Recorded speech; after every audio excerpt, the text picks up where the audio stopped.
Welcome everyone to another exciting JSON Hour session. Today, very special. We have a special guest here. We will talk about data modeling for JSON Relational Duality with a tool that is called Hackolade. And my guest is Pascal Desmarais. Pascal, do you want to introduce yourself? Yes, hello everybody. Thanks for attending this session. I'm Pascal, the founder and CEO of Hackolade. Our tool is a data modeling tool that has been recently adapted to work specifically with Oracle JSON Relational Duality. So back to you, Beta.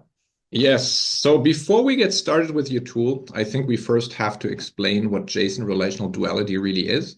So let's start with a few concepts, and I have prepared a couple slides for that.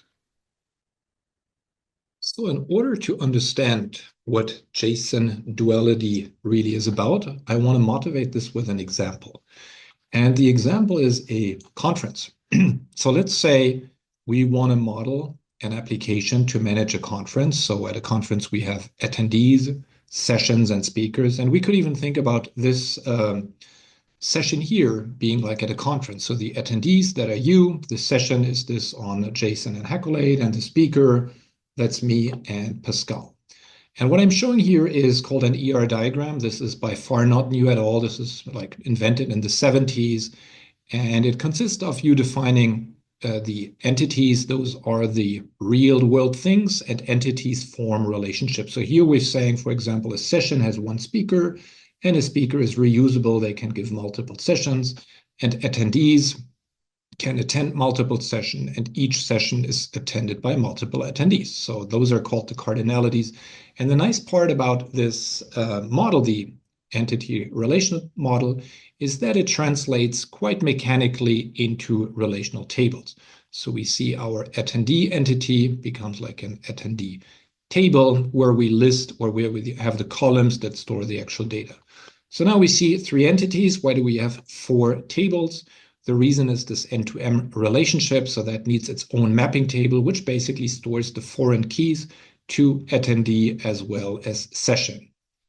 Good. So this is all well understood, and this model has quite some advantages. So there are many good things about it. First one is there is no data duplication, meaning that we store, for example, the time for a session only once. And if you don't duplicate data, you also have consistency guaranteed. So if you have to store data multiple times and you need to update it, then those updates become more complex and you could end up with inconsistent data, which is not possible in this model after you fully normalized it.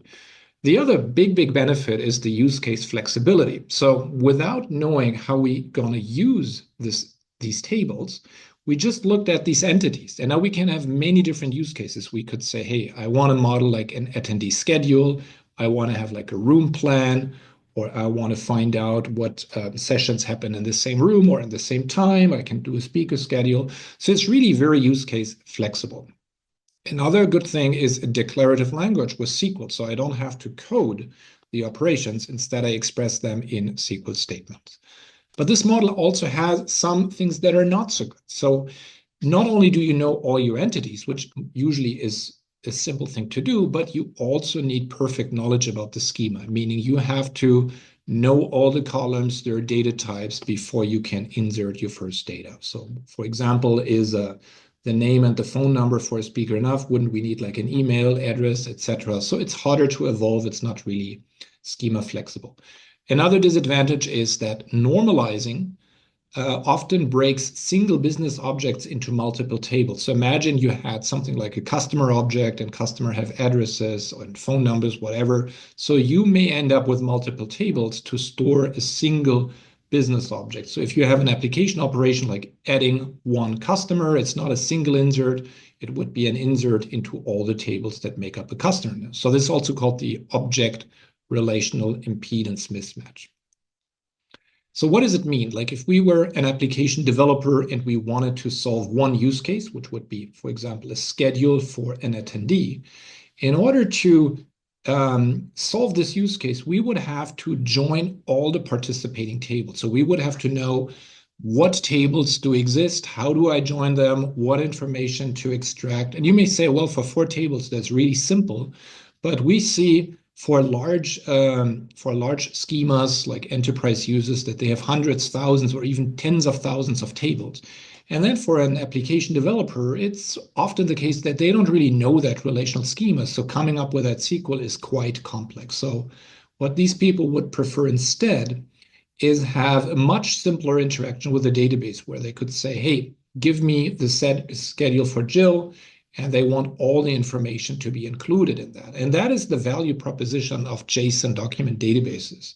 So here on the right side, you see a sample JSON document that has all the values that you need to render the screen here. So not only does it have the information about the attendee, but also all the values for each session. So if you have this document, you can easily render it here on the screen. You don't have to go back to the database, fetch more data, etc. So it's super simple. And if we only had one use case, then it would be perfectly fine to store the JSON in that way. Because what we did implicitly by embedding these values, we put these entities into a hierarchy. So we're saying attendee is at the top. That's the one, or that is the entity that creates the documents. And underneath the attendee, we embed the information about the session. So you see here, the session is nested inside the JSON, and also the speaker is nested under the session. And if we want to solve other use cases, like we said, we want to manage a conference. So one use case would be a catalog of all the sessions that are being offered.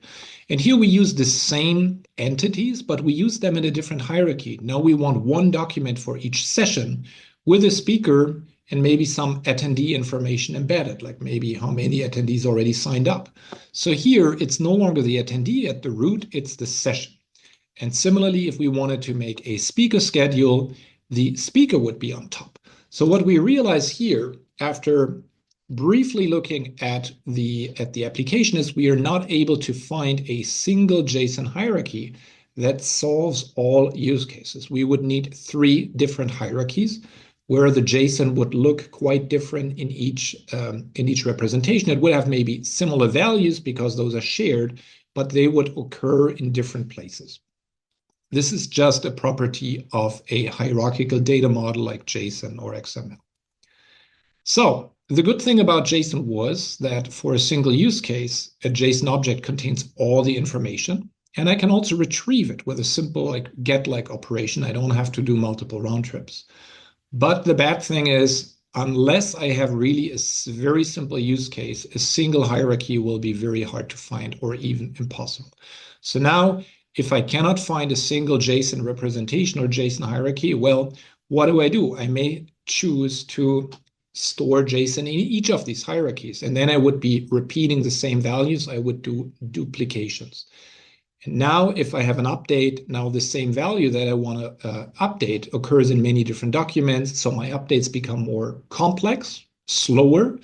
And also if the update for whatever reason stops in the middle, maybe because my application crashes or whatever, then I have inconsistent data. An example would be like a time change or a room change. I would have to change every attendee that wants to attend the session. And if I only update half of them, then the data is inconsistent, and that could lead to a lot of downstream problems. So the conclusion is the simplicity of JSON to start with one use case because it looks so simple often causes longer-term complexities. For example, if the query pattern changes or if we have other use cases to solve. One comment might be, well, can't we normalize JSON the same way as tables by replacing the embedded values with links? This would be an example here where we have a session stored in one document, the schedule, and the schedule does not have the name of the attendee, but instead it has like a link or an ID. And then we would have to go to the attendee collection to find out who the name is. Or similarly, the session would be an array again with IDs embedded, and I would have to go to another collection to find out the session and then follow another link to get the actual speaker. This would be possible, but it would be a very bad idea. And the reason is we tried in the first place to hide all the complex storage by saying I want one operation with the database. Now, like in the relational world, I would have to access different collections similar to tables, join them in the right way. potentially have multiple round trips from the database. And I don't even, if I use a pure document database like MongoDB, for example, I don't even have referential integrity enforced. I don't have SQL to do this stuff. So it's really a combination of the worst thing of the relation model and the worst thing of the JSON document model. This is really not a good idea. And it reintroduces all the problems we tried to solve by going to JSON in the first place. So we really want those values embedded. So now, if we look at this, we could basically say, well, those models are quite different, and it looks like I have to choose. Do I go the relational route or do I go the JSON document route? So we thought really hard about it, and we said, hey, how can we combine these? How can I get the best from relational and the best from JSON documents? And this is where we come up with JSON document relational duality. And it's called duality because your data is both JSON document as well as relational. And we will understand in a second how this works. So the main idea is I do data modeling as I would do more or less with relational data models, meaning I can normalize my data, I store it only once, and I choose a relational storage format, meaning I normalize, I create tables, they have columns, etc. Now you may ask, well, how can that be schema flexible? One big aspect of JSON is schema flexibility. And what we can do here is we can include JSON columns in these tables and define it as a flex column. So if you make an update to your JSON and if a new value is not mapped to any column, then that would go into the JSON type column. So this way, we achieve full schema flexibility even with a relational storage format.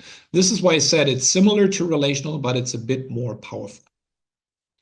How do I access this now as JSON? Well, now you create access views. Those are called JSON Relational Duality views, and they can be use case specific views that pick the values of interest, bring them into the hierarchy that I want, and expose them as JSON documents. So here we have an example of one view for one use case, and the use case is the schedule for an attendee.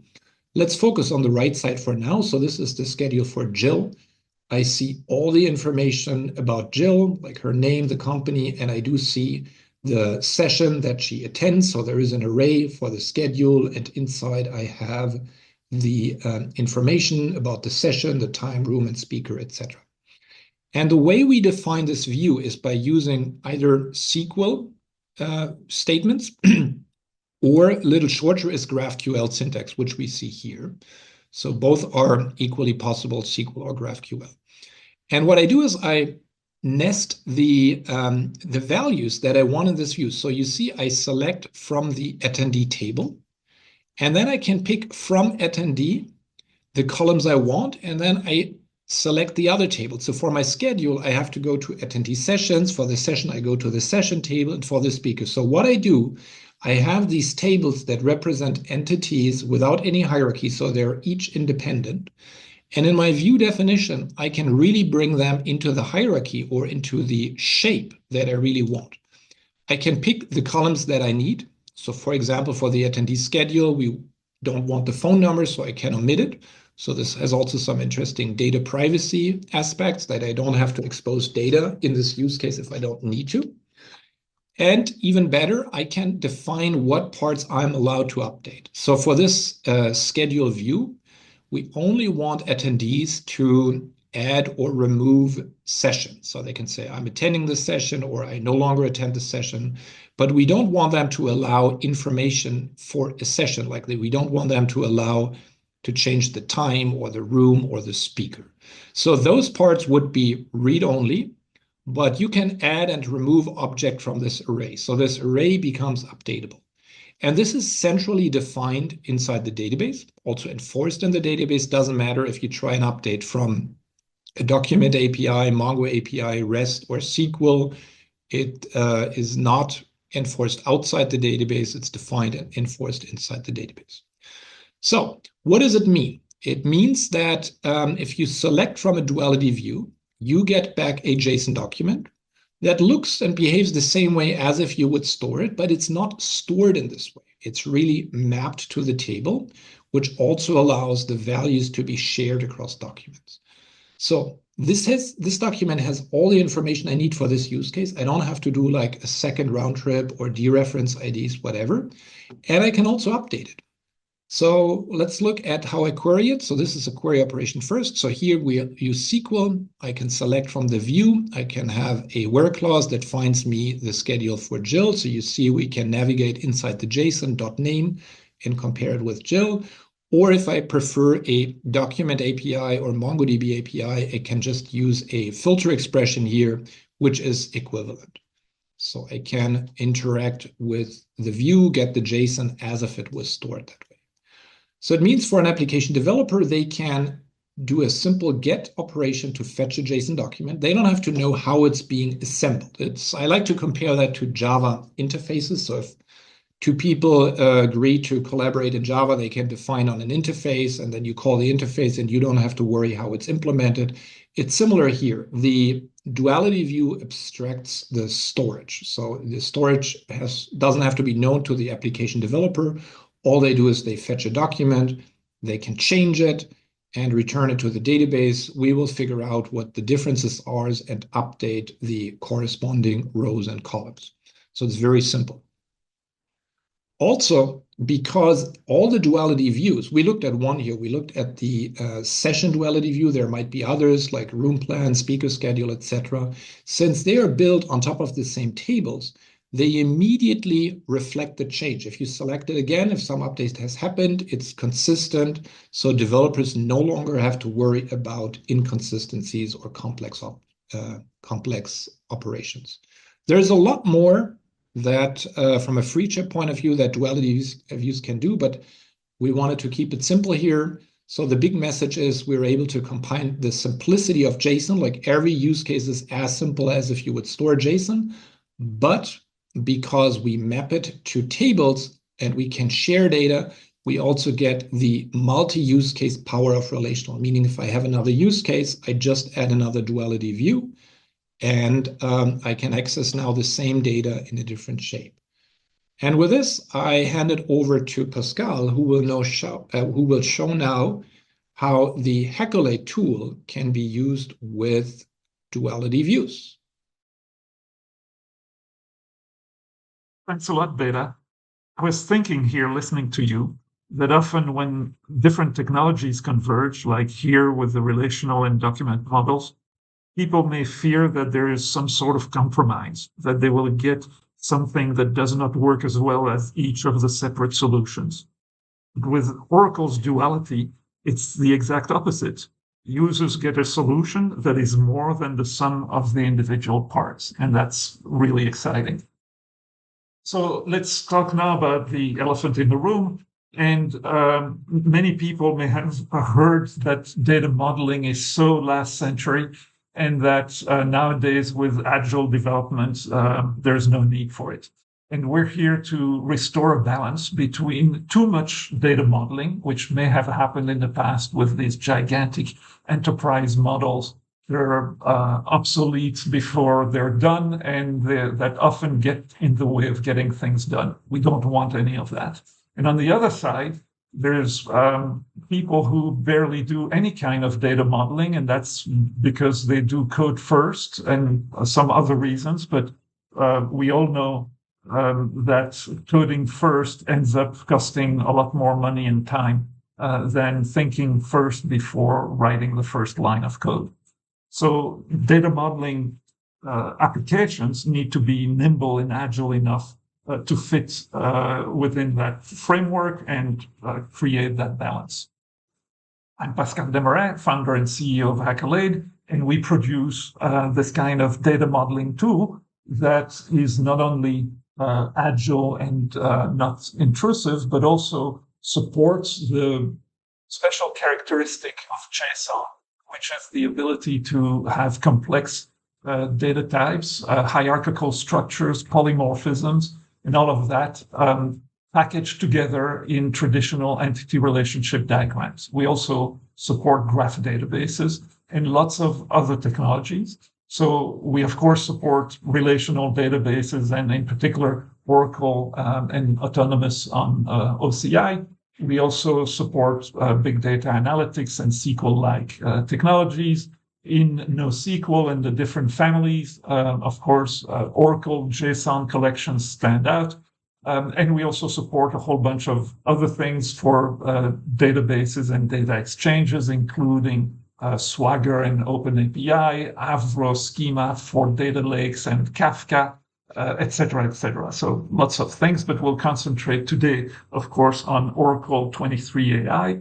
And just to make sure that we're aligned on vocabulary, we make a distinction between a data model, which is something that is human-friendly. It's a picture represented by entity relationship diagrams or graph diagrams. They make it easy for people to understand data structure. And we differentiate this concept from the concept of a schema, which is a consumable contract that is understandable by machines. It's instructions that are clearly defined according, in this case, to the SQL standard. And you'll quickly understand that while a data model is very useful to translate business requirements into this picture and to help design and formalize the translation of these business requirements, data models are not an end in themselves. They're really useful to create these schema contracts that then get consumed by databases, REST APIs, application code. And this is what we call a forward engineering use case. So whereby going from requirements to model to schema and then to instance. There's another use case, which is the opposite. You can connect a data modeling tool to an instance of a database, for example, extract information from it and create this data model that is understandable by humans and can be enriched with descriptions and comments and constraints, etc., with the purpose of publishing this to a business community of users in metadata management suites, data dictionaries, and also enterprise architecture tools tied with process engineering and stuff like that. So the idea of the data model is to promote a shared understanding of the context and meaning of data across business and IT users. As Beda explained, a document, and here we take another example with an invoice or an order or a shopping cart. With relational databases, the information is going to be split into multiple tables. And whenever you query them, you need to reassemble the data in order to display it or manipulate it. This is usually done according to the rules of normalization. And we have also this concept of a document being represented as one single atomic unit, for example, a JSON document, which contains all of the information that belongs together. So all the information that belongs together is kept together, and it makes it easy for developers to manipulate. So with Oracle 23 AI, we get the best of both worlds.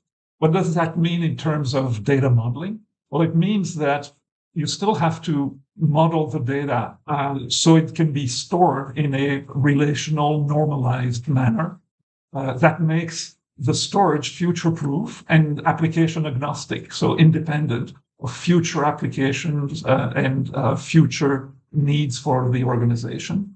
But with a JSON document that is going to be useful and helpful to developers, you want to take another approach, which is made on query-driven access patterns. The developer defines how they want the application, the data to appear in that single JSON atomic unit, and the data modeling of that is done accordingly. And in the case of duality views, it is done by assembling pieces of information that may be scattered across different tables. Specifically with the tool, what does that look like? Well, the relational databases appear in this relational entity relationship diagram. Very traditional, it's been done like that for decades.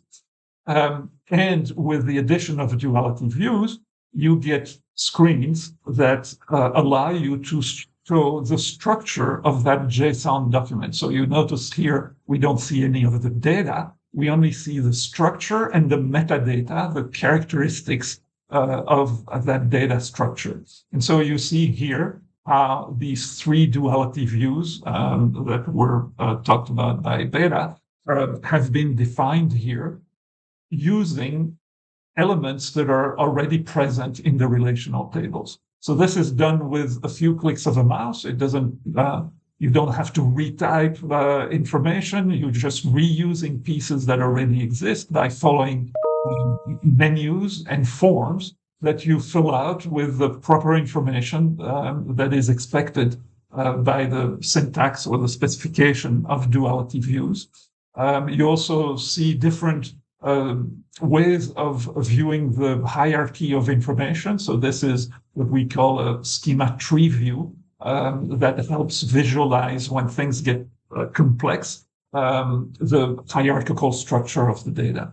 And the beauty of the tool is that while assembling these JSON documents structures with a few clicks of a mouse, it automatically generates the code for the duality view creation. So this is always going to be guaranteed to be syntactically correct and respect the specification of the Oracle duality views. And it's done dynamically as you make changes in your model and in your view.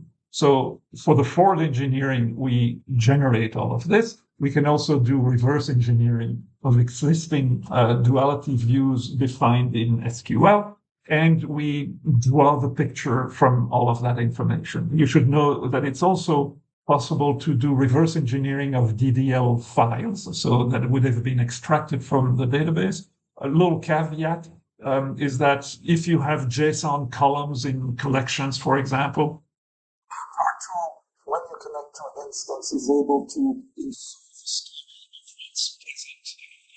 JSON document present in the database.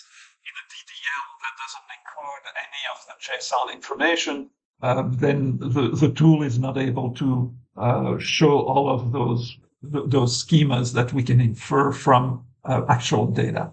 The tool follows the specification and generates syntactically correct duality view definitions, in addition, of course, to the DDLs for the relational tables. So that concludes the slides that I wanted to show. Let me real quick go to the tool itself so you can see things a little more dynamically than a PowerPoint demo. So you see here a view of the relational tables that I talked about. You can do manipulations here if you want to add additional columns, change the data types of existing columns, et cetera, et cetera. And what you can do also for any of the tables is to generate the DDL so the create table with all the columns and data types and constraints and foreign key relationships, et cetera, et cetera. And when it comes to the duality views themselves, so you have the ability to create the views, of course, following the prompts. You can also specify the different parameters for updates and insert rights and so on. So all of the controls that are allowed by the specification. And you can also columns from the list and assemble your JSON duality views. The end result, as I explained, is this DDL that creates the table and creates the duality views according to the syntax. So that concludes this quick demo. And now back to you, Beta. Thank you. This was a great presentation, Pascal. I answered quite a few questions that came up. There was one question, though, about migration. So you know Oracle has this migration tool that takes existing collections and automates the whole process. How does your tool compare to that? Can it also be used to migrate data? So, interesting question that gets asked quite a bit. Actually, our tool helps with the migration of data structures, but not data itself. So there are plenty of ETL tools that are specialized in migrating data. And I believe that Oracle has a tool specifically for migrating from MongoDB to Oracle. We are specialized in structure. Data is performed elsewhere. Yeah. Yeah, we have a tool that takes existing JSON data, whether it comes from Mongo or Couchbase or anywhere, it doesn't really matter, and we analyze it and we do some sort of automated heuristics for data modeling. But I think in your tool, it's really for people who want to work with a data model. They plan it. They may have a more complex model that lasts for many years. So, I mean, our tool automatically creates one and one can introspect it. But I think your tool is really for the data modeler that wants to exactly know and fine tune the model. The data architects and data modelers can use our tool that has some Yeah. algorithms to automatically normalize nested structures and polymorphism. So that Yes. can be useful in the preparation of an exercise to migrate the data with your tool. And that brings us to the next question. We even had some people, apparently like Oracle internals attending, asking if they could get their hands on this product. Like, how do you try this out? How do you get Hackolade? Is Yeah, there? so the tool is available on hackolade.com. There is an online version available at studio.hackolade.com, and there is a downloadable version that works under Windows, Mac, or Linux that is available with a free trial version on our website.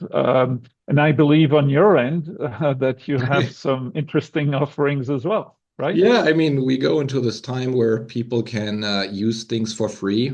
We even have more than a trial. Like if you go to Oracle Autonomous Database, there is a free tier. This is actually what I will show in the next present or in the next minute, a demo. Let's see how this duality view works in reality. And I use my personal always free account for that. So you can sign up with OCI and get a free cloud database, or you can even download Docker developer images if you want to try this out. So with that, let's go and I'll show. Oh, sorry. One more thing. Yeah. Don't forget to talk about our baby here, Oh, the book right. we wrote together on Yes. how to best do data modeling with Oracle 23 AI I also have one book, database. and look at the authors here, right? So that's our names and Steve, well, who do you call him? The guru of data modeling. I So call him the Pope of data modeling. Yeah. The Pope of data modeling. Yeah, it's the book is available on Amazon. And just for curiosity, I Googled Oracle 23 AI. There are not that many books on 23 AI yet, so ours shows up right at the top. So that's good. Okay, so I'll show a little demo now, how people always want to see demos, how this works, how this looks and runs. So let me do a quick demo on this data model we just created. I use two tools to show this demo. One is where I write SQL to create the duality views and the tables.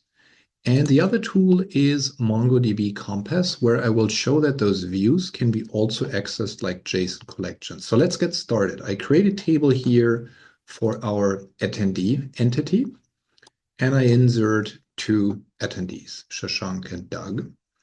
And I also create a corresponding duality view. It's the attendee view, and it exposes the name and also a column called extras here as a flex column. And we're going to see what this means in a second. So when I refresh here, I see the table has been created, and if I would click here on view, I would also see the view. But now let's refresh the MongoDB here. So refresh databases, and we would see that now there is an attendee view. And if I click on this one, I would see that the data inserted here as relational rows also shows up as JSON documents. So if I click here on this thing, I really see it properly JSON. So now I can also make updates. I could update a field here, but let's make another update here. Let's add like a last name. So this is a field that is currently not mapped.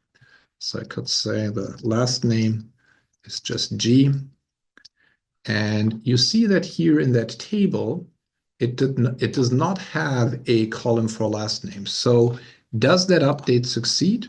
And it surprisingly does, or actually not surprisingly, because we've added an extra column here, and it's the JSON type column, and it is storing JSON objects. So this JSON object means I can only insert objects. And what it means is that any field in the JSON that cannot be mapped to a column is considered a flex field, and it gets inserted into this JSON column of the table. So this is what in that view creation I annotate here, that I say there is a flex column extras, and this provides the same schema flexibility as a document store would provide. Now let's do the same with speaker table. So we create a speaker table here, and this does not have a JSON column, so it would not be enabled for a schema flexibility. And you can also see that in this view here that we don't have a flex column. Now again, if I refresh here, where do I click? It's here. No. Where's the refresh thing? It's here, refresh databases.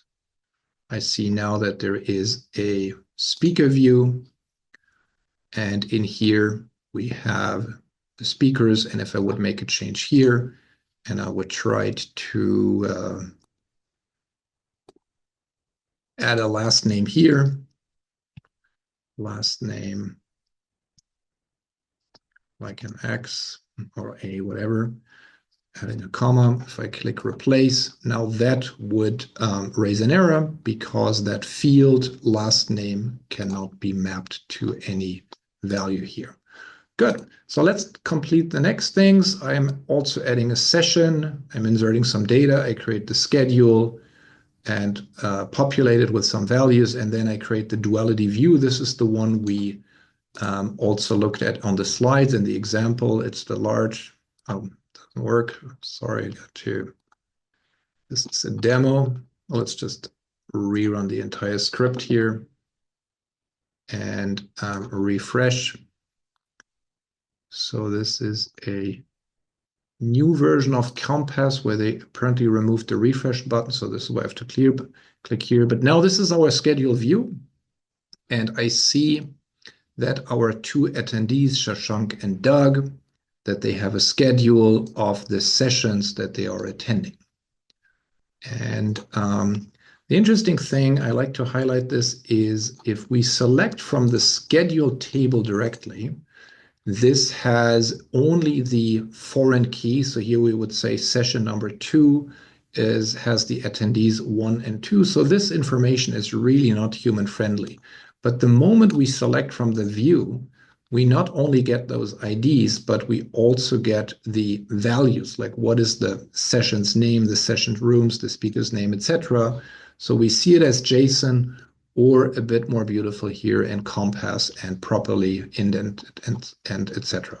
So now if we look at one of these session speakers, that's Bodo, but that should be me, Beta, not Bodo. So we do have a typo in here, right? So if I were using a pure document databases which store these documents as is, I would have to update like these two occurrences in the first document, another occurrence in the next document, and I would also have to go to the speaker collection and make the change here. But now the interesting thing with duality views is because it's mapped to relational tables and we do not store values repeatedly, I can actually make a simple update here in one view, in the speaker view. I can just say replace. It went through, and if I reload the data from the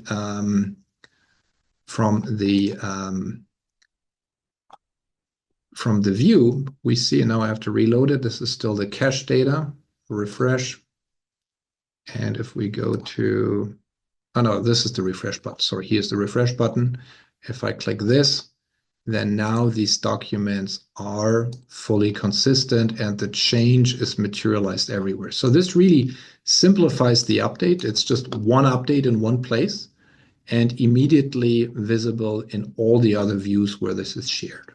So this really simplifies updates. Otherwise, the updates would run very long. I would have to make sure I get all the updates, all the documents that need to be updated. If I miss something, I would have to redo it, etc. So would be very hard for the developer. So you've seen that I've changed the name Bodo to beta here. So I think I did not the worst job of presenting this. So allow me to update my speaker rating. I think I deserve an 8, not only a 7. So let's make an update here. And you saw before that I was able to update my name here. So this update should go through, but it actually doesn't. We get an error message. It says cannot update this field because it's basically read only. Oh no, actually this is wrong. This is the optimistic concurrency. I need to refresh to make the update because there was a concurrent update. Sorry. That's another feature of duality views where we can detect concurrent updates. And because it had still the cached value, it thought that some update has happened. Let's do it again here. Let's make this from a 7 to an 8. Replace it. And now it says cannot update this field rating because it is not allowed for updates. And when we look at the definition of our speakers, then you see in that view, the view itself allows updates or inserts and deletes, but that particular field has been annotated to not be updatable. Well, there's no update annotation. So this is also an interesting aspect that you can define exactly what fields or objects of a document are allowed to be updated and which one not. Yes, this concludes the demo. Yeah, that was it. That was a pleasure. Thank you, Pascal. The demo looks always good. I like to show things that people see how it works, and you can try everything out for free. You can try out Hackolade. You can try out Oracle Database. So try using these products, play with it. I think it's very powerful. Thank you, Beta, and thank you Yeah. for everybody attending the session or viewing it on video afterwards. So I hope you found it interesting. Thank you. Sure. Thank you. Bye.